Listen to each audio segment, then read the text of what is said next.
A very warm welcome to all the student of library and information science. सभी विद्यार्थियों का स्वागत है जो भी लाइब्रेरी साइंस से BLS CLS MLS कर रहे हैं, कर चुके हैं, या आप में से कई सारे ऐसे स्टूडेंट हैं जो कॉम्पिटिटिव एग्जाम की तैयारी कर रहे हैं। तो स्टूडेंट, आप सभी से रिक्वेस्ट है, अगर आप चैनल पर नए हैं तो चैनल को सब्सक्राइब कर लें, वीडियो को लाइक कर दें और अपने दोस्तों में भी शेयर कर दें ताकि उन तक भी लेक्चर का जो नोटिफिकेशन है वो पहुँच सके। तो स्टूडेंट, इस वीडियो में हम कवर करने वाले हैं मास्टर डिग्री का कोर्स यहाँ पे चल रहा है MLIS। इसका पेपर कोड है MLII 101, information source system and services, जिसके मोस्ट इम्पॉर्टेंट क्वेश्चन विद यहाँ पे आंसर एनालिसिस चल रहा है। ऑलरेडी हमने 3 पार्ट इसका डाल दिया है, प्लस BLI 101, BLIE 103 ये भी ऑलरेडी डल चुके हैं, जिनके जो इम्पोर्टेंट क्वेश्चन विद आंसर यहाँ पे डिस्कस करा दिए हैं, और ये पार्ट 4 है। तो आज का जो क्वेश्चन है यहाँ से हम स्टार्ट करते हैं, और अगर आपने प्रीवियस लेक्चर नहीं देखा है तो आपसे रिक्वेस्ट है प्लीज़ करके वो लेक्चर ज़रूर देखें। तो क्वेश्चन 1 है, enumerate the categories of information professionals. Categories यहाँ पे बताने हैं इंफॉर्मेशन प्रोफेशनल के, और डिस्कस करने हैं जो वेरियस टाइप होते हैं information disseminators with example. The professionals belongs to this category are library professional, documentist हो गए, इंफॉर्मेशन ऑफिसर्स हो गए, एक्सटेंशन वर्कर हो गया, publisher, representatives of forms, receptionist हो गया, कंसल्टेंट हो गए, marketing officer, broadcasting professionals, press professionals, advertisers हो गया, टीचर, लॉयर हो गए, डॉक्टर हो गए, हॉकर हो गए। तो ये सब इंफॉर्मेशन प्रोफेशनल्स होते हैं, ये सब इंफॉर्मेशन डिसमिनेटर्स भी होते हैं। तो जिनको भी इंफॉर्मेशन जो जनरेट कर रहा है वो इंफॉर्मेशन प्रोफेशनल्स हम बोल सकते हैं, या इंफॉर्मेशन को डिसमिनेट कर रहा है। तो इसमें हम कुछ 2-3 यहाँ पे डिस्कस करेंगे, बाकी आप अपने लेवल पे चीज़ों को मतलब वहाँ पे जब एग्ज़ाम में आएगा तो लिख सकते हैं, क्योंकि बहुत लेंदी हो जाता है लेक्चर, तो इसीलिए इसमें हमने कम पॉइंट को डाला है। बाकी नॉर्मल है, आप जैसे अगर यहाँ पे कैसे जो डॉक्टर है कैसे इंफॉर्मेशन डिसमिनेशन या इंफॉर्मेशन प्रोफेशनल का एक्ट करता है, तो कितना सिंपल है। एक स्टूडेंट कैसे करता है, टीचर कैसे करता है, वो पहले इंफॉर्मेशन को गैदर करता है, फिर इंफॉर्मेशन को डिसमिनेट करता है स्टूडेंट्स में, एक टीचर। तो यहाँ पे उस चीज़ को आप एलेबोरेट कर सकते हो, it's not a big deal. तो इन एडिशन टू ऑल जो in addition to all personnel engaged in telecommunication activities are also indirectly related to information dissemination. All these peoples are knowledgeable about the activities they are involved in. यहाँ पे बोल रहा है कि in addition जो all जो personal होते हैं, जो एंगेज होते हैं टेलीकम्युनिकेशन एक्टिविटीज़ में, आर ऑल्सो यहाँ पे indirectly related to information dissemination में, और all these peoples are knowledgeable about the activities, वो सब नॉलेजेबल होते हैं अबाउट द एक्टिविटीज़ जो इसमें वो इन्वॉल्व होते हैं। Among the library professionals, librarian, reference librarian, compiler of accession list और documentations list etcetera are the disseminators of information. ये सब जो होते हैं और डिसमिनेटर्स ऑफ इंफॉर्मेशन के रूप में कार्य करते हैं। जितने भी लाइब्रेरी से रिलेटेड प्रोफेशन है वो डिसमिनेशन का कार्य करते हैं, क्योंकि वो इंफॉर्मेशन को स्टोर करके रखते हैं और इन्हीं इंफॉर्मेशन को बांटते हैं दूसरों में, ताकि इंफॉर्मेशन जो है वो स्प्रेड हो सके। तो सबसे पहले librarian disseminates information in various way, बहुत तरीके से ये डिसमिनेट करते हैं। Like all librarian compile a catalogue of books and other documents available in the library, और उसको वो डिसमिनेट करते हैं। डॉक्यूमेंटलिस्ट की बात करें तो involve herself himself in a number of activities, like acquisition हो गया, reading, recording, processing of documents and dissemination of information by way of supplying. Photocopies हो गया, कंप्यूटराइज जो आउटपुट हो गया, translation, bibliography and providing current awareness and selective dissemination of information. तो ये सब कार्य जो होता है डॉक्यूमेंटलिस्ट का होता है। इंफॉर्मेशन ऑफिसर की बात करें एक्सेट्रा, इन सर्टन इंस्टीट्यूशन जो डॉक्यूमेंटलिस्ट होते हैं are design as a information officer. तो कुछ जगह पे जो डॉक्यूमेंटलिस्ट होते हैं वो इंफॉर्मेशन ऑफिसर के रूप में कार्य करते हैं, उनको इस तरीके से मतलब डिज़ाइन किया गया होता है उनकी कार्यों को इंफॉर्मेशन साइंटिस्ट एक्सेट्रा या इंफॉर्मेशन साइंटिस्ट के रूप में। And they perform the same job as documentalist, और वो सेम कार्य करते हैं जैसे डॉक्यूमेंटलिस्ट करते हैं। However, in most cases, information officers are encountered in information। बहुत सारे मतलब जगह ऐसा होता है जो इंफॉर्मेशन ऑफिसर्स होते हैं वो इनकाउंटर करते हैं इंफॉर्मेशन सेंटर को, ब्यूरो को, enquiry officers etcetera of government ministry and department. उसके बाद नेक्स्ट क्वेश्चन है difference between a library, information centre and information analysis centre. तो इन तीनों में क्या अंतर होता है ये स्पष्ट करना है। In order to know the difference between information analysis centre and other information services, अगर हमें जानना है इंफॉर्मेशन एनालिसिस सेंटर या अदर जो इंफॉर्मेशन सर्विसेज होती हैं उनके बीच में अंतर, which are available through library and information centre, जो लाइब्रेरी और इंफॉर्मेशन सेंटर के द्वारा ही अवेलेबल कराया जाता है। Let us look at the working definition of library. इनके जो वर्किंग डेफिनेशन होते हैं उन पे ध्यान देते हैं और उससे आप खुद अपने आप को उस चीज़ को और उसमें ऐड ऑन कर सकते हैं। या फिर इंफॉर्मेशन सेंटर हो गया, इंफॉर्मेशन एनालिसिस हो गया। तो सबसे पहला लाइब्रेरी, अगर आपसे पूछा जाए व्हाट इज़ लाइब्रेरी तो उसका डेफिनेशन आप इसको कोट कर सकते हैं। A library is a collection of book and similar material organised and administered for reading, जो ऑर्गेनाइज किया गया है, एडमिनिस्टर किया गया है रीडिंग के लिए, रेफरेंस के लिए एंड स्टडी के लिए, तो इसको हम लाइब्रेरी बोल सकते हैं। फर्दर आप इसमें और ऐड ऑन कर सकते हैं लाइब्रेरी के रिलेटेड, क्योंकि इसमें और भी चीज़ें आ सकती हैं।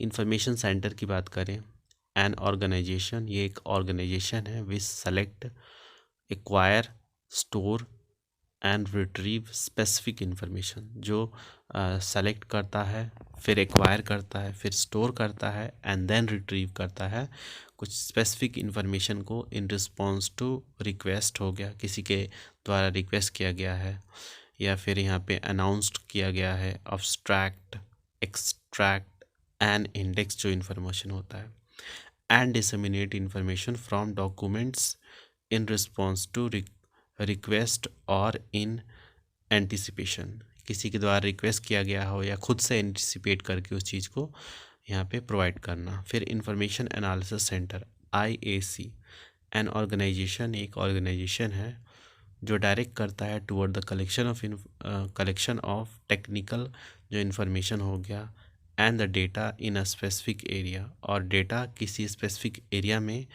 And its evaluation and filtering, उसकी इवेल्युएशन, उसकी filtering into a form of जो कंडेंस्ड डेटा होता है, summarised and the state of the art report.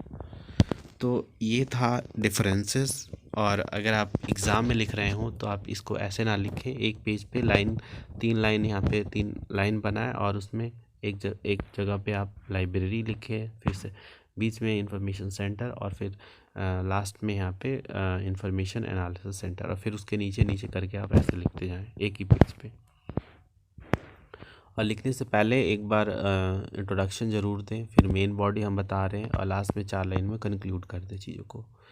Next question है what do you meant by data centre. Data centre से आप क्या समझते हैं और डिस्कस करने हैं इसके टाइप एंड लेवल्स। तो a data centre is a physical facility that organisation use to house their critical application. एक डेटा सेंटर जो होता है वो फिजिकल फैसिलिटी होता है जो ऑर्गेनाइजेशन यूज़ करता है टू हाउस देयर क्रिटिकल जो एप्लीकेशन है and data. A data centre design is based on a network of computing. एक डेटा सेंटर का जो डिज़ाइन होता है वो बेस होता है नेटवर्क पे ऑफ कंप्यूटिंग हो गया, स्टोरेज हो गया, resource that enable the delivery of shared application and data।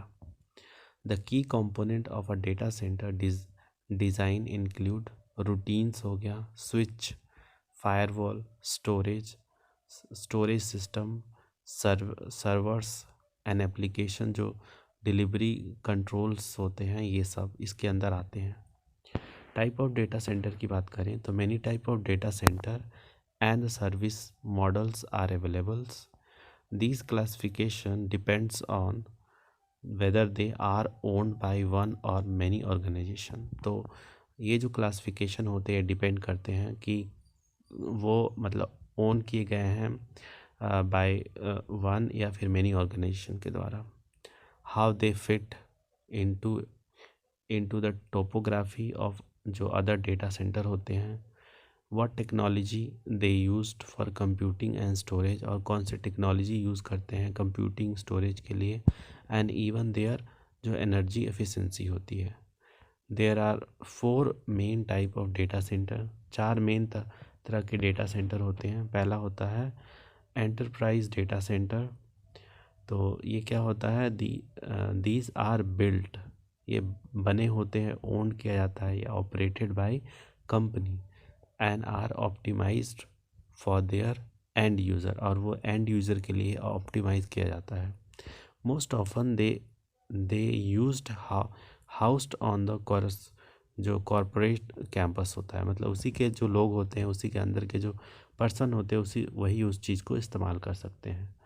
Like for example, अगर कोई यूनिवर्सिटी है तो यूनिवर्सिटी के जो स्टूडेंट्स हैं उसके जो उसके जैसे एक स्कूल है तो स्कूल के जो टीचर हैं, उसके प्रिंसिपल है, उसके अंदर जो स्टाफ्स हैं, उसके अंदर जो स्टूडेंट्स हैं, वही उस चीज़ का इस्तेमाल कर सकते हैं, उस लाइब्रेरी के जो डॉक्यूमेंट्स होते हैं।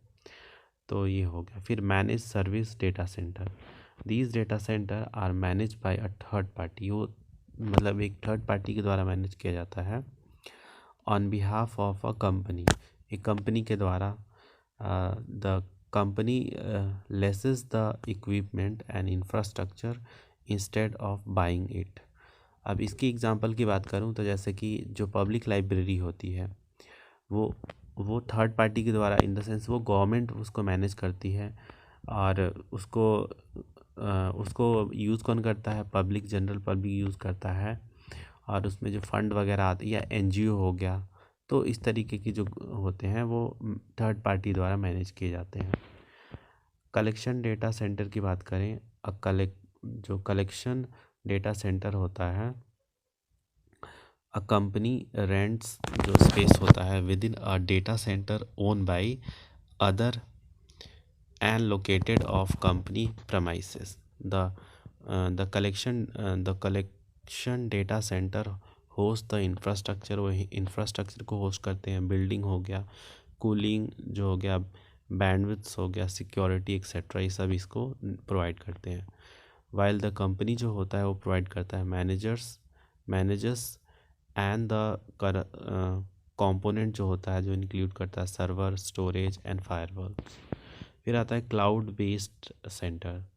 तो इन दिस ऑफ जो परमिसेस होता है form of data centre, data and applications are hosted by a cloud service provider such as Amazon web service हो गया, माइक्रोसॉफ्ट हो गया, या फिर IBM हो गया, ये सब क्लाउड बेस्ड सर्विसेज की तरह कार्य करते हैं। उसके बाद नेक्स्ट क्वेश्चन है, what is meant by storage medium. Storage medium से आप क्या समझते हैं, और यहाँ पे मेंशन करना है various forms under which the storage medium can be grouped, और डिस्कस करना है one of such group with suitable example. तो क्या होता है ये देखते हैं। In computers a storage media is a physical device.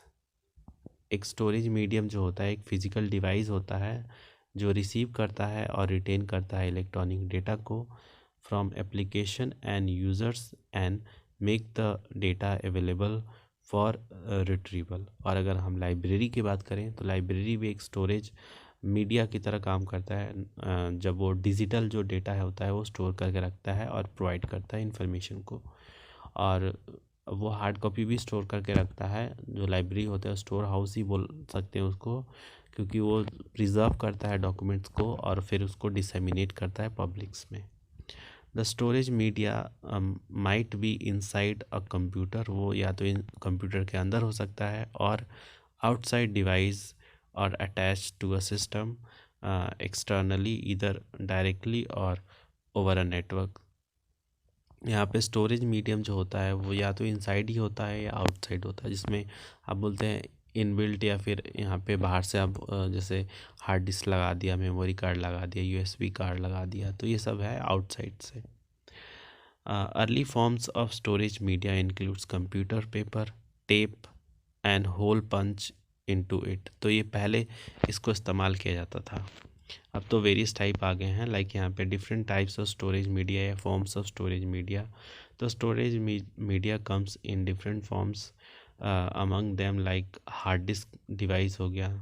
And hard disk device जो होता है वो प्रोवाइड करता है high capacity alternative to magnetic storage media such as tape और फ्लॉपी हो गया disk. Hard disk continue to be the dominant media for backup storage application. तो हमेशा से ये एक तरह से डोमिनेंट मीडिया रहा है जब बैकअप स्टोरेज एप्लीकेशन की बात आती है, एक्टिव आर्काइव्स की बात आती है, एंड लॉन्ग टर्म रिटेंशन की बात आती है तब। फिर आता है RAID। RAID works by placing data on multiple disk and balancing output या input operation across these disk. अब आपका यहाँ पे एक छोटा सा काम है कि आप कमेंट बॉक्स में ज़रूर बताएं RAID का फुल फॉर्म क्या होता है, क्योंकि कई बार बताया हुआ है, तो कुछ आप भी कमेंट करें, इन्वॉल्व रहें चीज़ों में। तो जो RAID होता है कैन इम्प्रूव परफॉर्मेंस, इम्प्रूव करता है, फॉल्ट टॉलरेंस और बोथ, दोनों को ही मतलब चीज़ों को सही करके देता है depending on the RFID configuration. फिर आता है flash memory. Flash memory does not depend on moving, जो मैकेनिकल पार्ट्स होता है उस पर डिपेंड नहीं करता है। Instead data is written to, जो माइक्रोस्कोपिक होता है इसके द्वारा लिखा जाता है डेटा, मेकिंग जो स्टोरेज ऑपरेशन होता है ऑपरेशन मच फास्टर देन जो ट्रेडिशनल डिस्क होता है। However data must be erased and rewrite in entire block. तो डेटा को हम यहाँ पे लिख सकते हैं, उसको मिटा सकते हैं पूरे ब्लॉक में, which can affects a device overall, जो एंडोरेंस होता है उसको यहाँ पे अफेक्ट करता है। फिर आता है optical disk. Optical disk technology use laser to write and read data. वो लेज़र का इस्तेमाल करता है डेटा को लिखने और राइट करने के लिए। मैनी ऑप्टिकल डिस्क जो होता है वो सपोर्ट करता है write once read many operation, that is WORM. इसका फुल फॉर्म पूछा जाता है अगर आप वनडे एग्ज़ाम कहीं देने जा रहे हो लाइब्रेरी का। तो टाइप ऑफ जो ऑप्टिकल स्टोरेज मीडिया होता है इसमें इंक्लूड होता है blu ray disk, DVD, CD ROM for read only data. तो ये था आज का हमारा लेक्चर, जिसमें हमने पार्ट 4 यहाँ पे डिस्कस किया। तो आप लोगों को कोई डाउट हो या फिर आप किसी और टॉपिक पे यहाँ पे लेक्चर लाना चाहते हो या आपके पास कोई क्वेश्चन हो, तो आप प्लीज़ करके कमेंट बॉक्स में ज़रूर करें। तो मिलते हैं आप सभी से नेक्स्ट लेक्चर में किसी अलग टॉपिक के साथ। तब तक के लिए धन्यवाद।